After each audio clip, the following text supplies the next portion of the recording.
이 아침 나눌 하나님의 말씀은 에베소서 5장 18절 말씀입니다. 에베소서 5장 18절 말씀. 우리 함께 말씀을 읽습니다. 술 취하지 말라. 이는 방탕한 것이니 오직 성령으로 충만함을 받으라. 아멘. 기도드리겠습니다. 하나님 감사합니다. 오늘도 우리에게 새로운 날을 주셔서 예배로 하루를 시작합니다. 예배 가운데에 우리에게 말씀하시고 하나님의 음성을 듣고 하나님의 뜻을 분별하며 하나님의 뜻을 이루어가는 우리들이 되게 하여 주시옵소서. 오늘도 세상의 지배 아래 있는 것이 아니라 성령의 지배 가운데에 하나님의 통치 가운데에 살아가는 하루 되게 하여 주시옵소서. 말씀 가운데 함께 하시고 홀로 영광받아 주시옵소서. 우리 구주 예수 그리스도의 이름으로 기도드립니다. 아멘. 오늘 이 에베소서 5장 18절 말씀은 단순히 음주 습관을 교정하는 윤리 조항이 아니라 우리가 무엇을, 우리가 어떻게, 그리고 우리가 누구의 지배를 받아야 하는가라는 이 영적인 문제를 다루고 있습니다. 사도 바울은 술 취하지 말라라고 말한 뒤에 곧바로 오직 성령의 충만함을 받으라 이렇게 말씀하고 있습니다.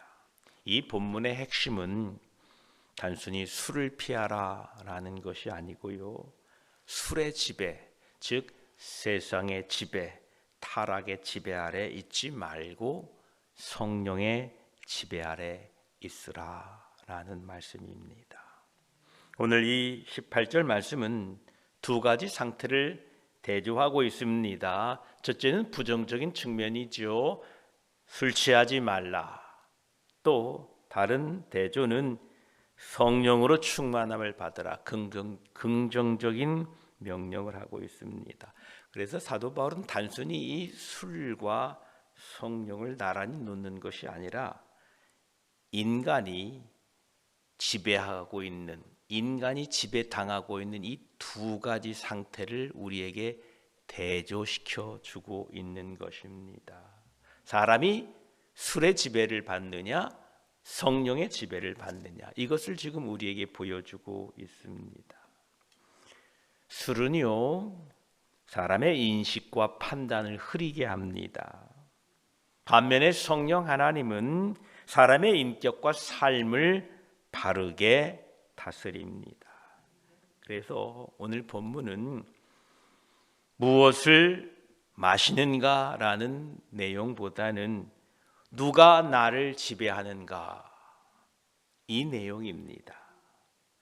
성경에서 말하는 이 술 취함은 단순히 술을 조금 마셨다라는 뜻이 아니라 술이 사람의 정신과 의지를 지배하고 있는 상태가 바로 술 취했다라는 의미입니다. 이 술을 먹게 되면요, 자기 통제력이 약화되고 또한 판단력이 흐려지고 결국 감정 조절이 무너지고 행동 절제가 사라지게 됩니다. 그래서 사람이 술을 마시면 이 몸만 반응하는 것이 아니라 전 인격적으로 이 술의 영향을 받게 된다라는 것입니다. 술은 사람의 이 중추신경계에 영향을 주어서 사람의 기능을 약화시킵니다.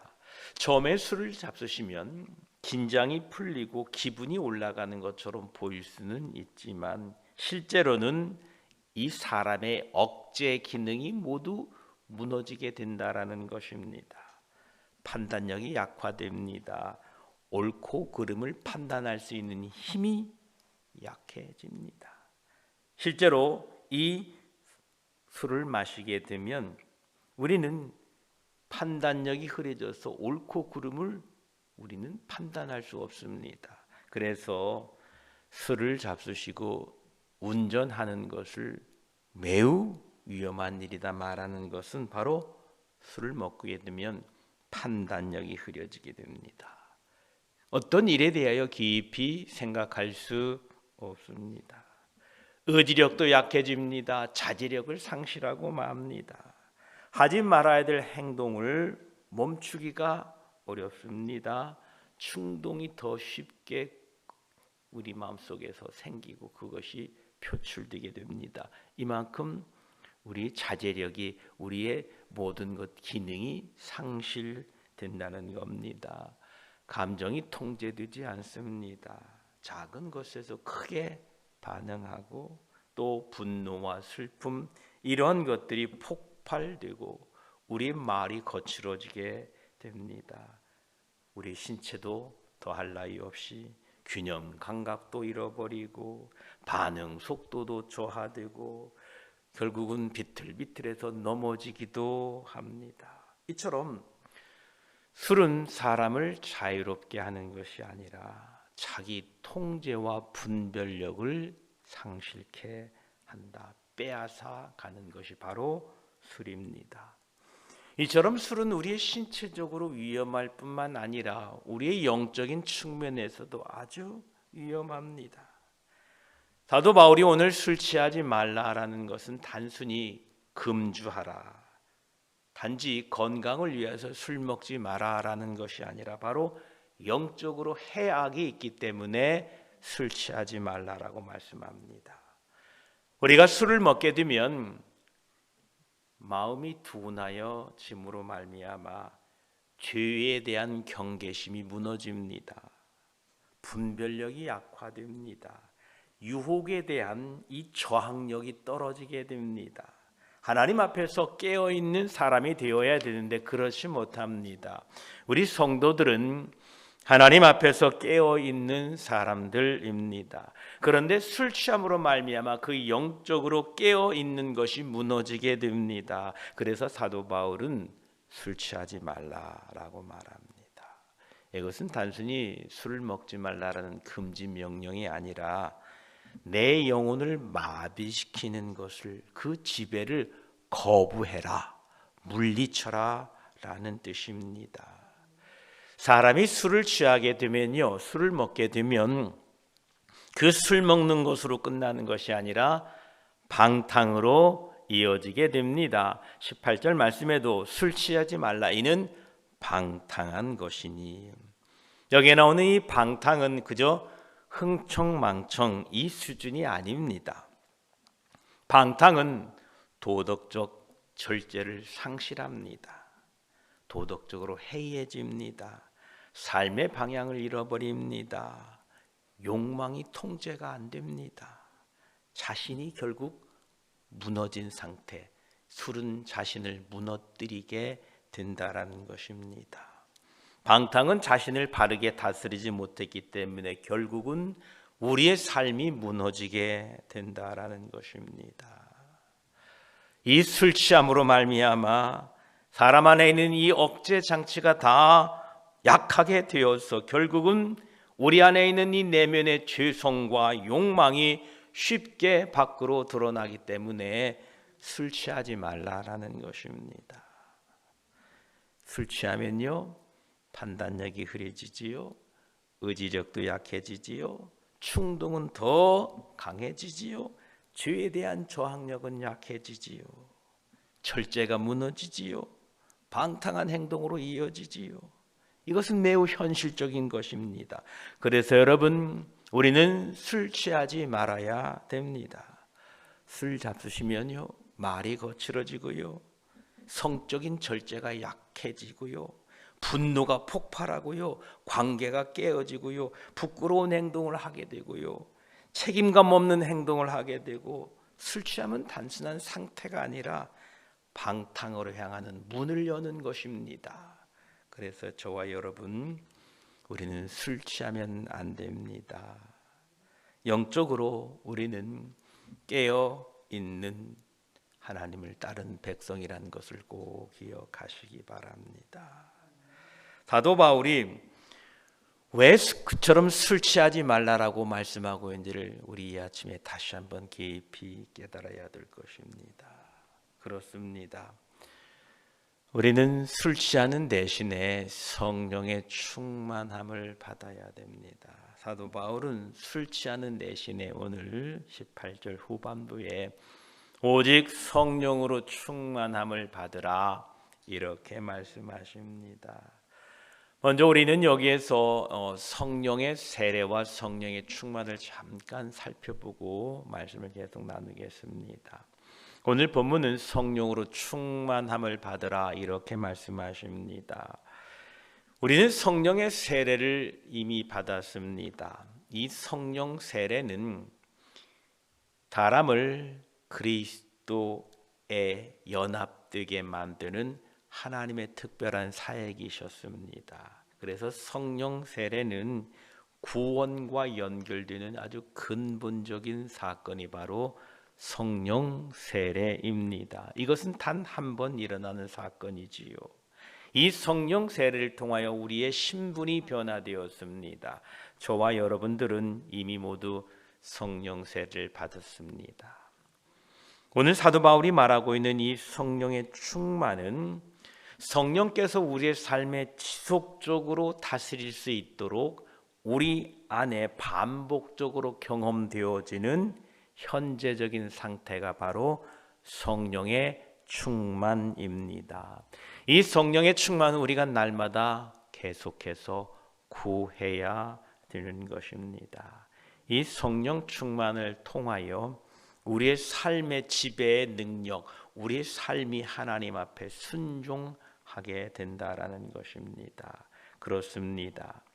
성령 세례는 그리스도께 구속되는 이 구속적인 사건 한 번 있던 사건이고, 성령의 충만은 우리 그리스도인들이 날마다 성령의 다스림을 받는 삶의 상태가 바로 성령 충만입니다. 그러므로 이 성령 충만은 성령이 더 많이 받는다, 성령을 더 많이 받는다라는 이런 개념보다는 성령이 나를 더 깊이 다스리게 내어드리는 상태가 바로 성령 충만한 상태라고 말할 수 있습니다. 이 성령 충만은 단순히 체험, 어떤 느낌, 그것만은 아닙니다. 물론 성령 충만하게 되면 기쁨과 감격, 그 뜨거움을 느낄 수는 있습니다. 그러나 본질적으로 감정이 고조되는 것이 아니라 성령의 지배 아래 우리가 더 깊이 들어가 있는 상태가 된다라는 것입니다. 성령의 충만은 감정적인 것뿐만 아니라 이 전 인격적인 상태를 말하는 것입니다. 생각이 우리 성령 하나님의 지배를 받고 조명을 받고, 우리 마음이 성령의 감동에 따라 민감하게 작동되고, 우리의 의지가 성령 하나님의 인도하심에 따라 순독하고, 우리의 말과 행동이 성령의 열매로 나타나게 되는 것이 바로 성령 충만하다라는 의미입니다. 그래서 성령 충만은 우리의 지성, 감성, 의지, 삶 전체가 성령 하나님의 영향권 아래, 지배 아래 놓여 있는 것을 성령 충만이라고 말씀합니다. 오늘도 저와 여러분, 우리의 전 인격이 성령님의 지배 아래 놓이게 되기를 축복합니다. 성령 충만한 사람의 특징이 이러합니다. 첫째는요, 죄와 싸워 이길 능력을 얻게 됩니다. 우리가 오해하는 것은 성령 충만하면 죄가 사라질 것이라고 생각합니다. 그렇지 않습니다. 성령 충만해도 늘 우리 안에 이기심, 욕심 이런 것들이 존재합니다. 그런데 성령 충만하게 되면 그 죄를 싸워 이길 능력이 우리에게 주어진다라는 것입니다. 그 죄를 거절하고 순종하지 않겠다는 이 힘이 우리 안에 생기는 것입니다. 내가 죄를 따라가지 않겠다, 내가 죄를 짓지 않겠다라는 이 악한 마음, 이 마음을 내가 따르지 않고 성령의 지배를 받겠다라는 마음이 우리 안에 생기는 것입니다.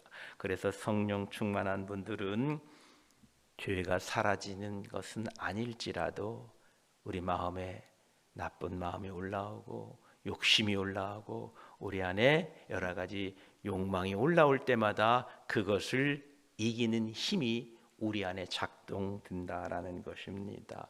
그래서 성령 충만하게 되면 유혹을 분별할 수 있고 죄를 미워하게 되고 육체의 욕망을 제어할, 저항할 힘이 우리에게 있게 되고 회개에 민감하게 된다라는 것입니다. 이처럼 성령 충만하여 저와 여러분 오늘 하루도 죄와 싸워 이길 힘이 여러분 안에 충만하게 되시기를 축복합니다. 우리가 성령 충만하게 되면 하나님의 뜻을 분별하게 됩니다. 앞에서 말한 17절과 연결하면 성령 충만하게 되면 주의 뜻이 무엇인지 이해하고 삶에 그것을 반영하고 연결하려고 합니다. 그렇습니다. 무엇이 하나님을 기쁘시게 하는지, 무엇이 죄인지, 무엇이 선인지를 분명하게 깨닫게 됩니다. 이것이 성령 충만한 사람들의 모습입니다. 내 생각과 하나님의 생각, 하나님의 뜻을 구별할 수 있습니다. 삶 속에서 이 영적인 분별력이 생긴다라는 것입니다. 여러분 모두가 성령 충만하셔서 하나님의 뜻을 분별케 되시기를 축복합니다. 또한 성령 충만하게 되면 하나님의 뜻을 분별할 뿐만 아니라 그 하나님의 뜻을 수행할 능력을 얻게 됩니다.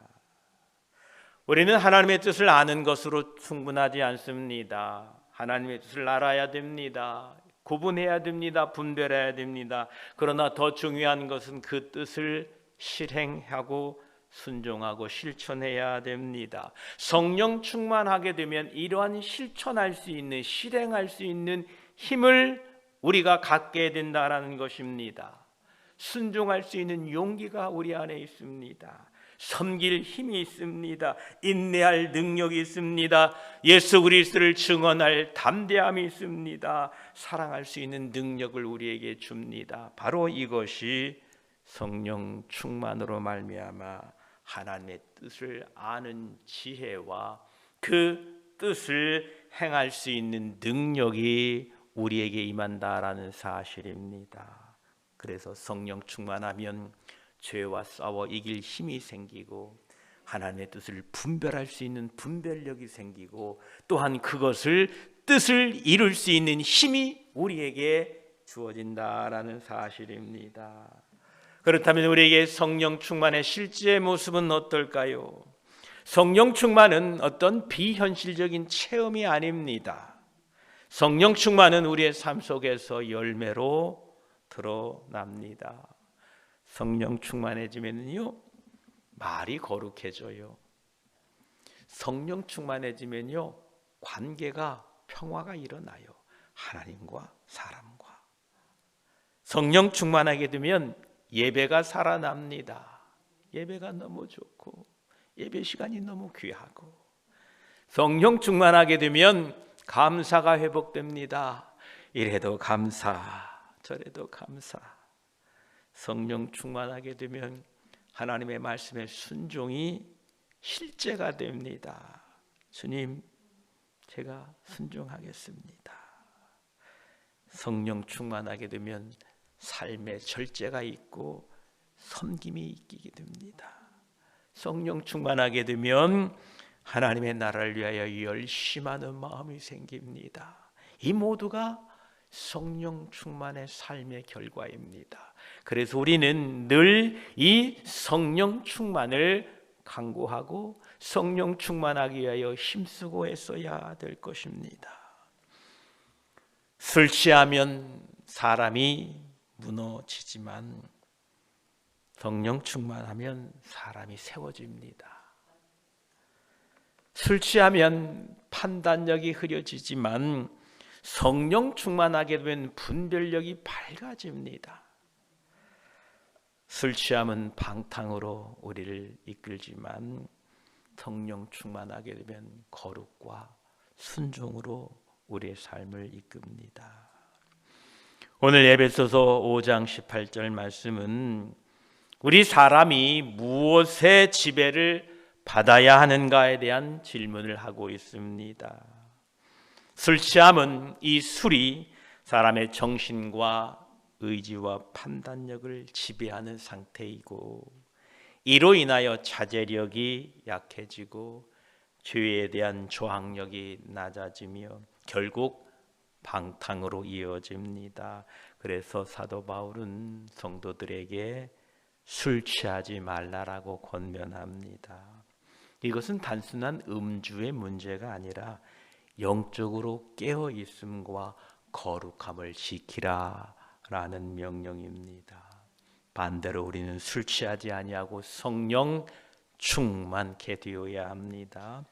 성령께서 이 자신의 전 인격의 삶을 다스리도록 우리는 기꺼이 그분을 초청하고 그분께 우리의 것을 내어드려야 됩니다. 성령 세례가 우리 모든 그리스도인들에게 임하게 됐을 때에 우리는 이미 성령 세례를 통하여 하나님의 백성, 하나님의 자녀가 되었습니다. 이것은 근본적인 우리의 신분에 변하여 단 한 번의 사건이라고 말씀드렸습니다. 이제 우리는 성령 충만을 날마다 구하고 사셔야 됩니다. 이 성령의 지배 아래에 있는 상태를 날마다 우리는 추구하고 살아야 됩니다. 성령 충만하게 되면 말씀드린 바와 같이 죄와 싸워 이길 능력을 얻게 됩니다. 하나님의 뜻을 분별할 수 있습니다. 그 뜻을 행할 수 있는 힘을 공급받게 됩니다. 그러므로 우리 모든 성도들은 술의 지배 아래에 있지 않고 세상의 지배 아래에 있지 아니하고 오직 성령의 다스림 아래 살아야 될 것입니다. 오늘 사도 바울은 우리에게 권면합니다. 술 취하지 말라. 이는 방탕한 것이니 오직 성령의 충만으로 성령으로 충만함을 받으라는 이 말씀을 기억하고 오늘도 성령 충만한 하루 되시기를 축복합니다. 기도드리겠습니다. 하나님 감사합니다. 사도 바울은 우리에게 술 취하지 말라라고 권면하고 명령하고 있습니다. 이것은 단순히 음주의 문제가 아니라 사람이 누구의 지배를 받고 있느냐, 어떤 지배 아래 있느냐라는 것을 우리에게 말씀하고 있습니다. 우리는 세상의 지배 아래 있는 사람들이 아닙니다. 우리는 술의 지배를 세상의 지배에 있지 않냐고 오직 성령 하나님의 통치 가운데 있는 사람인 것을 믿습니다. 하나님, 술 취하면 우리 인격이 무너지고 우리의 영적인 것들이 무너지고 맙니다. 하나님, 술 취하지 아니하도록, 세상에 취하지 아니하도록, 내 욕심에 취하지 아니하도록 하나님 우리를 불쌍히 여기셔서 오직 성령으로 충만함을 받게 하여 주시옵소서. 성령으로 충만해야 됩니다. 그래야 죄와 싸워 이길 힘이 있습니다. 유혹을 이길 힘이 있습니다. 하나님, 분별할 수 있는 힘이 있습니다. 순종할 수 있는 힘이 있습니다. 분별할 수 있는 힘이 있습니다. 하나님, 오늘도 우리 모두에게 성령 충만을 허락해 주시옵소서. 오늘도 성령의 지배 아래, 성령의 그 능력 아래 하루 살아가도록 저희들을 도와주시옵소서. 감사드리며 우리 구주 예수 그리스도의 이름으로 기도드립니다. 아멘.